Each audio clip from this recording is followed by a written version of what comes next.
Miranda, Samaras is pushing for more time. You don't think it's a good idea, though? More time would just add to the debt burden, which is already 165% of GDP, and it would also prolong the uncertainty as to whether Greece will manage to remain within the Eurozone. So I think Mr. Samaras should request instead official debt reduction, which could come about in a number of ways.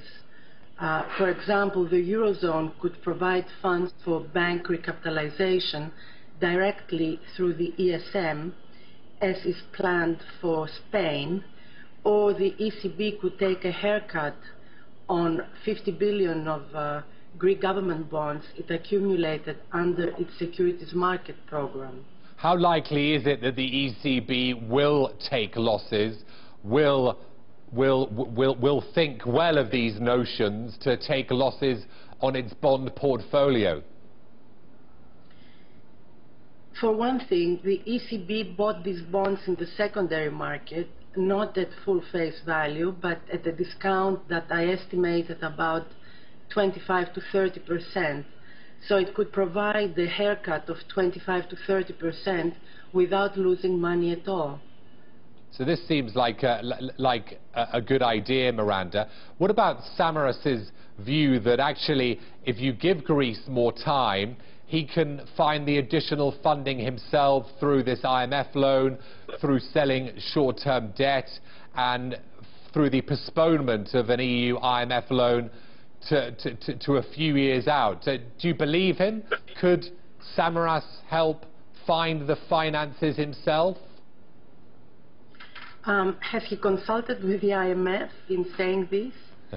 And also, you know, he's been raising funds through treasury bill sales, and he got the ECB to agree to lift the ceiling on the amount of Greek T-bills that it will accept as collateral. But under the second rescue package, the amount of T-bills outstanding is set to gradually decline. And under Mr. Samaras's plan, it would actually increase. So I'm not sure this plan would go down well with the Troika. How do you view, Miranda, Greece's progress right now? I mean, Samaras says it is making progress on structural reform and on privatizations. I mean, Germany's economy minister, Philip Rösler, certainly disagrees. What's your view on how this structural reform progress is coming along? Progress has been made in structural reforms.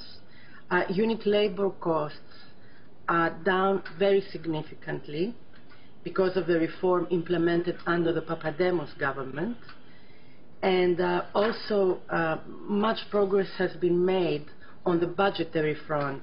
But the progress on the budgetary front has now stalled because there was no progress made during the electoral campaign. And even now, the government is still scrambling to find 11.5 billion of spending cuts, which they have agreed to do under the program agreed back in February. So basically, Miranda, debt forgiveness is the key here.